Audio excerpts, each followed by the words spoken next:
Parshat Shemot, Exodus chapter 1. Now these are the names of Bnei Israel who came into Egypt with Jacob, each man with his family: Reuben, Simeon, Levi, and Judah, Issachar, Zebulun, and Benjamin, Dan, Naphtali, Gad, and Asher. The souls that came out of the line of Jacob numbered 70 in all, while Joseph was already in Egypt. Then Joseph died, as did all his brothers in all that generation.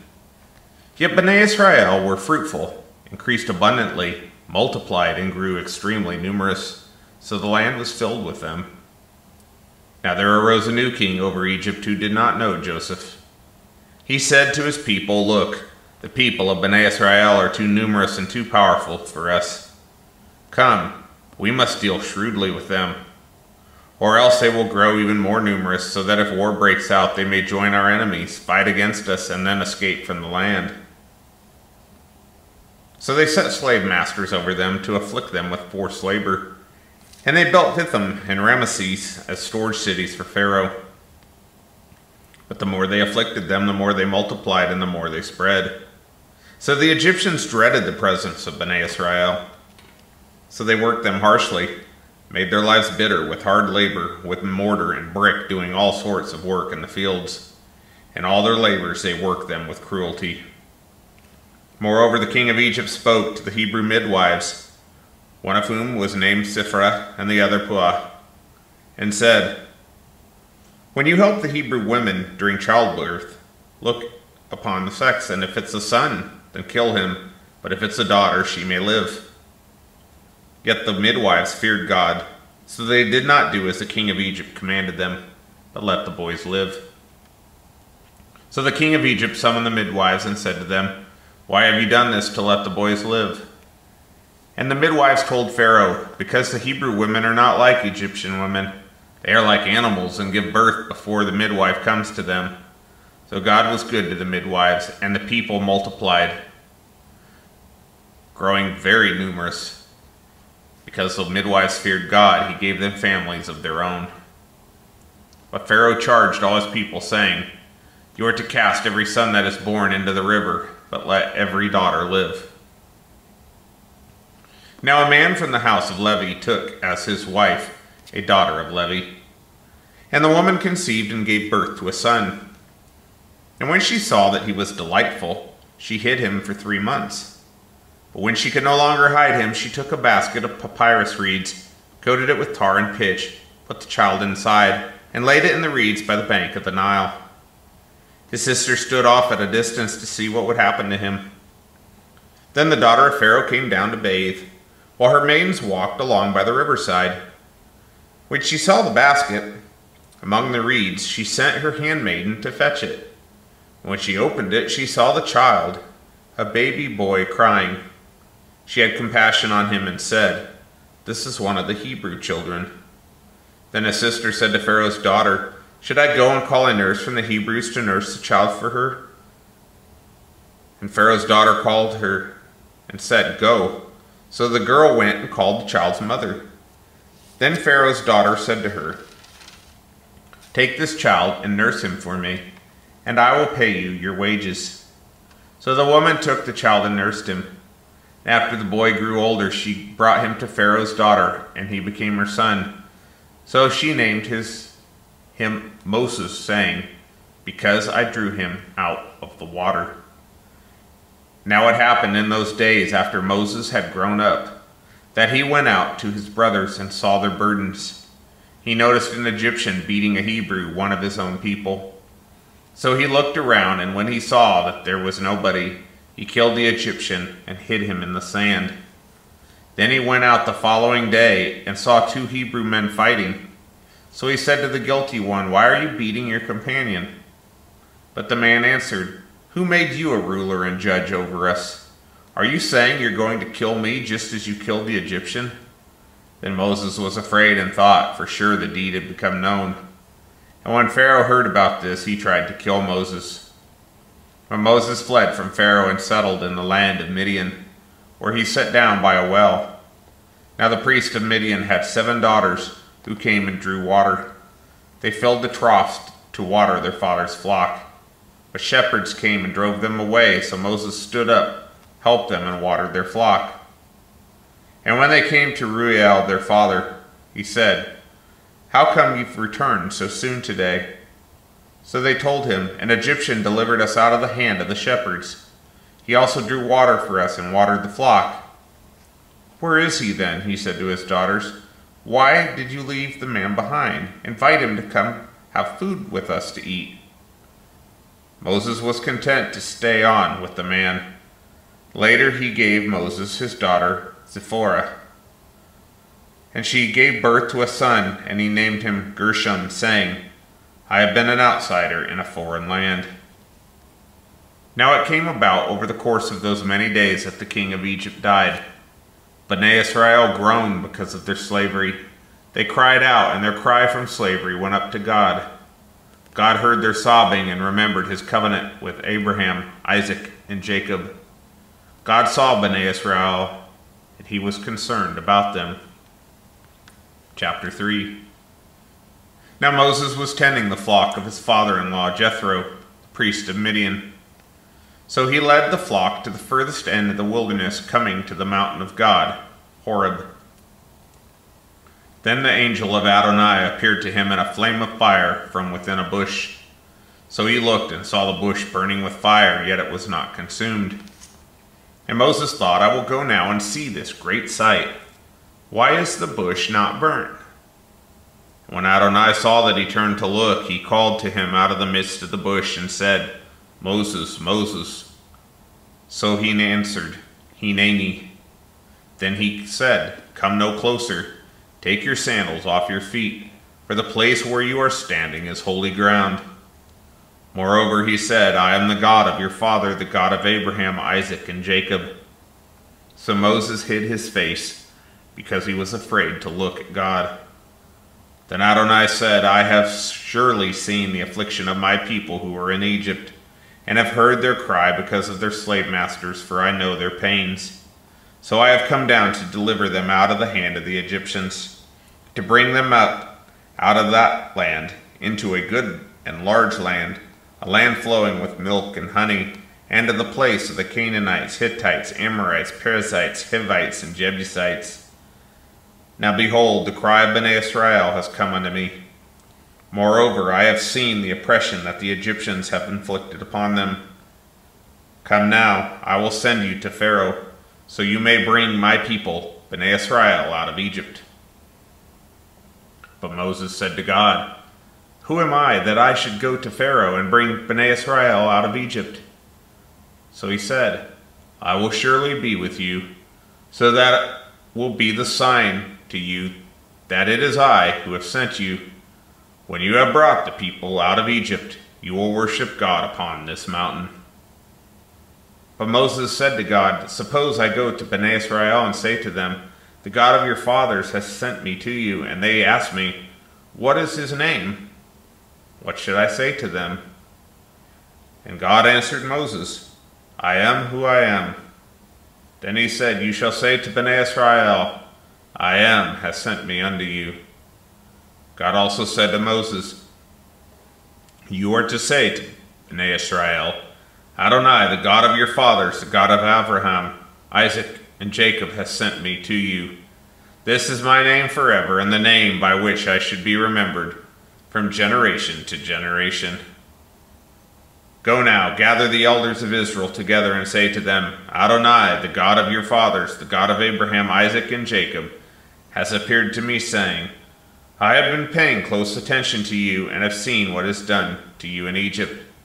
So I promise I will bring you up out of the affliction of Egypt, into the land of the Canaanites, Hittites, Amorites, Perizzites, Hivites, and Jebusites, to a land flowing with milk and honey. They will listen to your voice. So you will go, you along with the elders of Israel, to the king of Egypt, and say to him, Adonai, the God of the Hebrews, has met with us. Now please let us take a 3-day journey into the wilderness, so we may sacrifice to Adonai our God. Nevertheless, I know the king of Egypt will not let you go except by a mighty hand. So I will stretch out my hand and strike Egypt with all my wonders that I will do in the midst of it. After that, he will let you go. And I shall grant these people favor in the eyes of the Egyptians. So it will happen that when you go, you won't leave empty-handed. Every woman is to ask her neighbor, and the woman who lives in her house for silver and gold jewelry and clothing. You will put them on your sons and daughters, so you will plunder the Egyptians." Then Moses said, "But look, they will not believe me or listen to my voice. They will say, 'Adonai has not appeared to you.'" So Adonai said to him, "What is that in your hand?" "A staff," he said. Then he said, "Cast it on the ground." And when he cast it on the ground, it became a serpent. So Moses fled from before it. Then Adonai said to Moses, "Stretch out your hand and take it by the tail." So he put out his hand, laid hold of it, and it became a staff in his hand. This is so they may believe Adonai, the God of their fathers, the God of Abraham, Isaac, and Jacob, has appeared to you. Adonai also said to him, "Put your hand within your cloak." So he put his hand inside, and when he took it out, his hand had za'arat, white as snow. Then he said, "Put your hand back in your cloak." So he put his hand back in, and when he took it out, it was restored again as the rest of his skin. Then he said, "If they do not believe you, or listen to the voice of the first sign, they will believe the message of the latter sign. But if they do not believe even these two signs, nor listen to your voice, you are to take the water of the river and pour it upon dry land. The water which you take out of the river will become blood upon the ground." But Moses said to Adonai, "Adonai, I am not a man of words, not yesterday, nor the day before, nor since you have spoken to your servant, because I have a slow mouth and a heavy tongue." So Adonai said to him, "Who made man's mouth? Or who makes a man mute or deaf, seeing or blind? Is it not I, Adonai? Now go, I will be with your mouth and teach you what to say." But he said, "Please send it by another hand." Then the anger of Adonai was kindled against Moses. So he said, "In fact, Aaron the Levite is your brother. I know that he can speak well. Moreover, he is on his way to meet you. When he sees you, you will be glad in his heart. You are to speak to him and put words in his mouth. I will be with your mouth and with his and teach you what to do. He will be your spokesman to the people, so that he may act as a mouthpiece for you. And it will be as if you were as God for him. Now then, you must take the staff in your hand and do the signs." So Moses went, returned to his father-in-law Jethro, and said to him, "Please let me go, so I may return to my kinsmen who are in Egypt, and see whether they are still alive." Jethro said to Moses, "Go in peace." Then Adonai said to Moses in Midian, "Go, return to Egypt, for all the men that sought your life are dead." So Moses took his wife and his sons, set them on a donkey, and returned to the land of Egypt. Moses took the staff of God in his hand. And Adonai said to Moses, "When you go back to Egypt, see that you do all the wonders before Pharaoh I have put in your hand. Still, I will harden his heart, and he will not let the people go. You are to say to Pharaoh, 'This is what Adonai says, Israel is my son, my firstborn. So I have said to you, let my son go, that he may serve me. But you have refused to let him go. Behold, I will slay your son, your firstborn.'" It happened along the way at a lodging place that Adonai met him and sought to kill him. But Zipporah took a flint, cut off the foreskin of her son, and threw it at his feet, saying, "You are surely a bridegroom of blood to me." She said, "A bridegroom of blood because of the circumcision." Then he let him alone. Now Adonai said to Aaron, "Go into the wilderness to meet Moses." So he went and met him at the mountain of God and kissed him. And Moses told Aaron all the words of Adonai with which he had been sent, along with all the signs he had been commanded him to do. Then Moses and Aaron went and assembled all the elders of Bnei Israel. Aaron spoke all the words that Adonai had spoken to Moses and did the signs in the sight of the people. So the people believed. When they heard that Adonai had remembered Bnei Israel and had seen their affliction, they bowed their heads and worshipped. Chapter 5. Afterward, Moses and Aaron went and said to Pharaoh, "This is what Adonai, God of Israel, says. Let my people go, so they may hold a feast for me in the wilderness." But Pharaoh said, "Who is Adonai, that I should listen to his voice and let Israel go? I do not know Adonai, and besides, I will not let Israel go." And they answered, "The God of the Hebrews has met with us. Please let us take a 3-day journey into the wilderness, so we may sacrifice to Adonai our God, or else he may strike us with pestilence or with the sword." But the king of Egypt said to them, "Why do you, Moses and Aaron, make the people break loose from their work? Go to your labors." Then Pharaoh said, "Look, the people of the land are now so numerous, yet you would have them rest from their labors."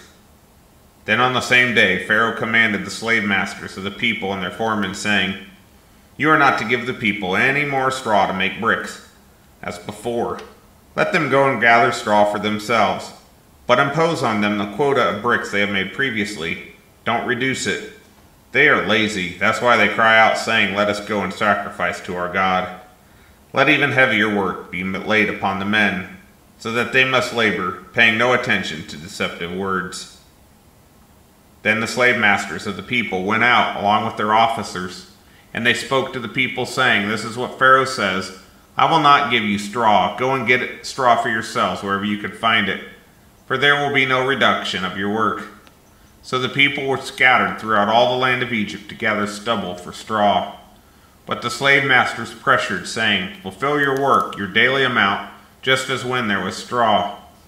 Moreover, the foremen of Bnei Israel, whom Pharaoh's slave masters had sent over them, were beaten and asked, "Why haven't you met your quota of bricks, both yesterday and today like before?" The foreman of Bnei Israel came and cried out to Pharaoh, saying, "Why do you deal this way with your servants? No straw is given to your servants. Yet they say to us, 'Make bricks.'